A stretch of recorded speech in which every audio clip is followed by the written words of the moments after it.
Restez informés chaque jour avec Scoop FM. Désormais, suivez nos journaux sur nos chaînes partenaires à Lubumbashi sur Sky Radio, la 97.7 MHz, à 6h, 9h, 12h, 15h, 19h et 21h. Suivez-nous également sur la radio communautaire Moïseni chaque jour à 9h05, 10h03 et 21h juste. Le journal du Scoop FM passe aussi sur Kipushi 24 Radio à 8h30, 12h30, 16h juste, 18h30 et 21h30. Retrouvez-nous également sur Vox Congo. Téléchargez dès maintenant l'application Vox Congo pour rester informé en temps réel.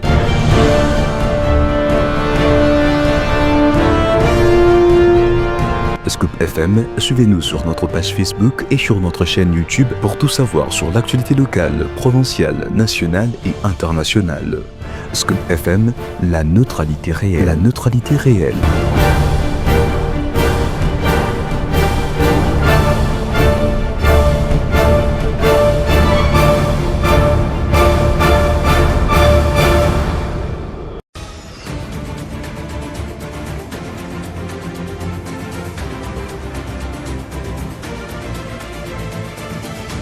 Bienvenue mesdames et messieurs dans cette nouvelle édition du journal. Armel Mutombo à la présentation. À la une de l'actualité, décédé lundi dernier, le pape François a été inhumé ce samedi 20 avril 2025 au Vatican en présence de plusieurs fidèles et personnalités politiques venues de tout le coin du monde. Et puis vendredi 25 avril 2025 s'est tenue la 41e réunion ordinaire du Conseil des ministres. On fait le point dans ce journal.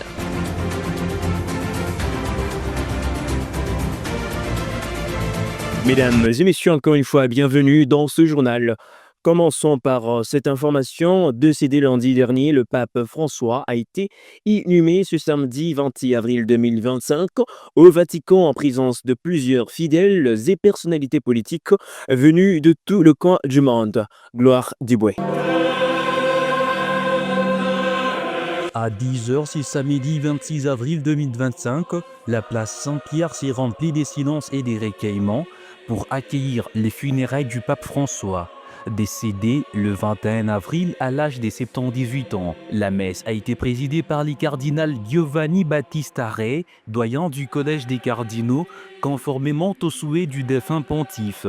La cérémonie marquée par la simplicité a été dépourvue des fastes habituels, reflétant la volonté du pape François d'une église humble et proche des fidèles. Environ 140 000 fidèles ont assisté à la cérémonie, tandis que 160 délégations étrangères étaient présentes, dont 60 chefs d'État et 30 chefs de gouvernement. Cette présence massive témoigne de l'influence mondiale du pape François et de son engagement en faveur de la paix et de la justice sociale. Les cercueils en bois du pape François sans catafalque ni ornement a été transporté en papa mobile sous les applaudissements des fidèles. Ces choix reflètent la volonté du pape d'une sépulture modeste en accord avec sa vision d'une église dépouillée et proche des pauvres. La messe a été ponctuée des prières et des chants liturgiques avec des lectures en plusieurs langues symbolisant l'universalité de l'Église catholique. Le cardinal Ré a souligné dans son homélie l'héritage spirituel du pape François, notamment son appel constant à la miséricorde, à la fraternité et à la protection de la création. Les obsèques du pape François ont été à l'image de son pontificat, empreintes de simplicité, d'humilité et d'universalité. Elles marquent la fin d'une ère et ouvrent une période de réflexion pour l'Église catholique en attendant l'élection de son successeur. Et comme annoncé au sommaire, avant de se rendre aux funérailles du pape François, le 26 avril 2025, le président Félix Tshisekedi a dirigé le 25 avril la 41e réunion ordinaire du Conseil des ministres à la Cité de l'Union africaine, abordant des questions de sécurité, d'humanitaire et d'épidémiologie. Suivez cet extrait pour plus de détails. De la République, chef de l'État, Félix Antoine Tshisekedi Tshilombo, a présidé ce vendredi 25 avril 2025 à la Cité de l'Union africaine, peu avant de s'envoler à Rome pour assister aux obsèques du pape François, la 41e réunion ordinaire du Conseil des ministres. 4 points étaient inscrits à l'ordre du jour, à savoir 1. Communication du président de la République, chef de l'État. 2. Points d'information. 3. Approbation d'un relevé des décisions du Conseil de ministres. Et 4. Enfin, examen et adoption de textes. Le premier point de la communication du président de la République a porté sur les lancements des travaux d'élaboration de la nouvelle politique salariale des agents publics de l'État et du suivi des engagements du gouvernement avec les bons syndicaux. Le président de la République a commencé sa communication en revenant sur les travaux d'élaboration de la nouvelle politique salariale des agents publics de l'État en République démocratique du Congo, qu'il a officiellement lancé le 23 avril 2025. Cette initiative vise à instaurer davantage de justice sociale, à valoriser notre fonction publique et à moderniser notre administration. En effet, notre fonction publique est depuis plusieurs années marquée par d'importantes inégalités en termes d'octroi des primes et avantages conséquents entre certains ministères et services. Ces déséquilibres créent un sentiment profond d'injustice, démotivent nos agents publics et engendrent un désintéressement qui nuit gravement au rendement des services. C'est face à ces constats que le président de la République a pris la décision d'impliquer le gouvernement dans la mise en place d'une politique salariale équitable et moderne et durable. L'adoption d'une telle politique, a-t-il précisé, permettra à notre pays de renforcer la motivation des agents publics, d'améliorer la qualité des services offerts à nos concitoyens et de bâtir un État plus juste, plus performant et plus résilient. Toujours sur ce chapitre, lors de la 41e réunion du Conseil des ministres, le président Félix Tshisekedi a formulé plusieurs recommandations en faveur de la promotion de la culture congolaise. Suivez ce commentaire.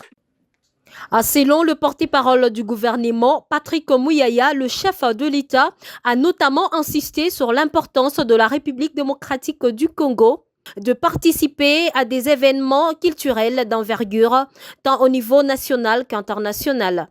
Ces initiatives visent à mettre en valeur la richesse artistique, musicale, gastronomique et du patrimoine du pays. Parmi les mesures annoncées figure également la création d'un fonds de soutien destiné aux artistes impactés par le conflit. L'objectif de préserver l'élan créatif et l'activité culturelle dans les zones touchées par l'instabilité. En outre, le président Tshisekedi a recommandé l'intégration de l'éducation artistique et du patrimoine culturel dans le programme scolaire. Une démarche qui ambitionne de renforcer dès le plus jeune âge la citoyenneté, la paix et l'identité nationale. Ces orientations traduisent un engagement clair en faveur de la valorisation de la culture congolaise et du soutien aux acteurs culturels dans un contexte souvent marqué par la diversité. Toujours dans l'actualité, pour le secrétaire d'État américain Rubio qui signe en tant que témoin la déclaration de principe entre le gouvernement de la République démocratique du Congo et le gouvernement de la République du Rwanda.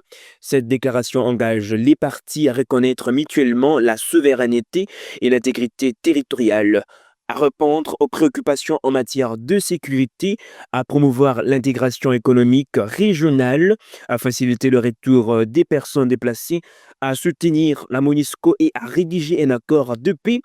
Nous nous réjouissons de travailler avec les deux parties afin de renforcer nos partenariats existants et de favoriser des résultats gagnants-gagnants pour tous. Et puis, le Qatar salue la signature de la déclaration de principe entre la République démocratique du Congo et la République du Rwanda. Plus de détails dans ce commentaire de Gloire Diboué.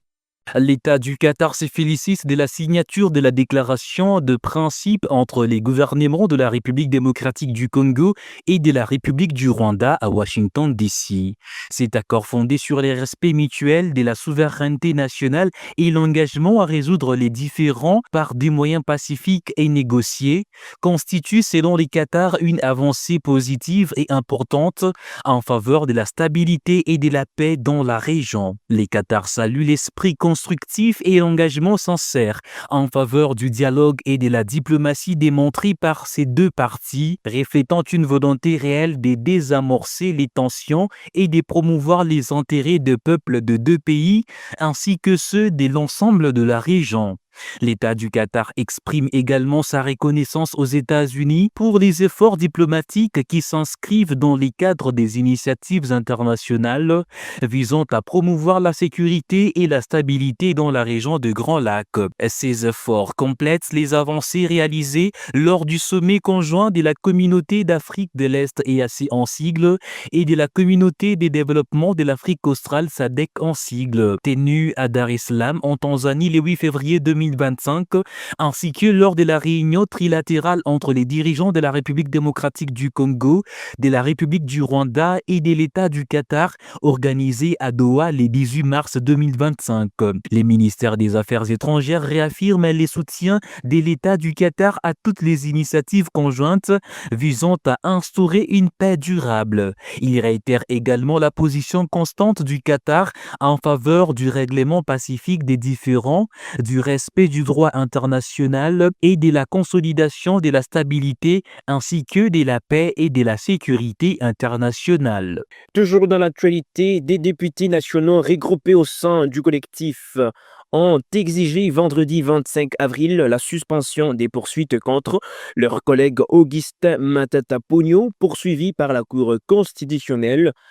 Ces élus ont, dans leur déclaration, exigé des excuses publiques et la démission du procureur général près de la Cour constitutionnelle pour des propos qu'ils ont qualifiés d'outrageants contre leur chambre. Le C50 dénonce la violation manifeste de la Constitution et du règlement intérieur de l'Assemblée nationale. Il hausse le ton en demandant à Vital Kamerhe de notifier la Cour constitutionnelle la position de la plénière. Ce groupe exige la surséance des poursuites contre Matata Ponyo. Et puis toujours dans l'actualité, les enfants de la rue ramassés dans le cadre de l'opération Ndobo lancée il y a peu à Lubumbashi par le vice-premier ministre de l'Intérieur, ont été identifiés par le ministre provincial de l'Intérieur, Sécurité et Décentralisation et celle du genre famille et enfants pour leur prise en charge.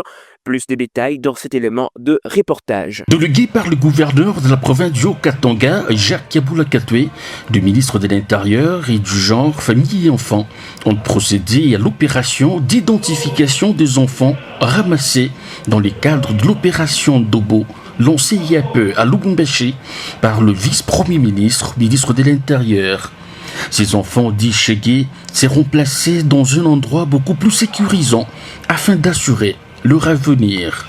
Gouverneur Jacques Yaboula Katoué anatutuma anasema watoto wana makondition ya bien. Huko una mamusi anasema unaona mbali watoto mko ministre mko gouverneur mko bourgmestre, c'est ainsi que tunakuya pour que hii makondition mko ishe. Donc leo watamidentifie kisha tutakuya tena tunakuya hapa pour que tumibebe il faut mkuye mwali moya bien. Et puis, page noire dans ce journal, la ville de Lubumbashi est en deuil. Nathan Musonda Nembalemba, bourgmestre de la commune de Lubumbashi, est décédé ce samedi 26 avril dans la capitale du Haut-Katanga, des suites d'une courte maladie. Cette triste nouvelle a plongé ainsi la population dans l'émotion et l'interrogation. Fils biologique de feu Jean-Claude Kazembe Musonda, premier gouverneur de la province, élu du Haut-Katanga après le découpage territorial, Nathan Musonda incarnait l'héritage politique et social de son illustre père. Mesdames et messieurs, merci de nous avoir suivis. C'était Armel Mutombo à la présentation sous la coordination de Christian Moutiampa. Et merci à toute l'équipe rédactionnelle. On se retrouve la semaine prochaine pour une nouvelle session d'information.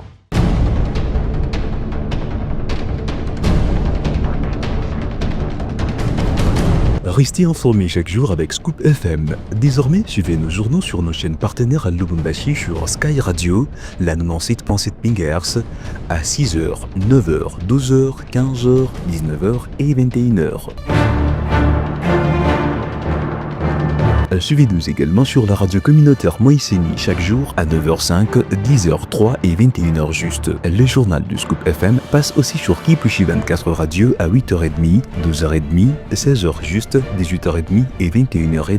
Retrouvez-nous également sur Vox Congo. Téléchargez dès maintenant l'application Vox Congo pour rester informé en temps réel.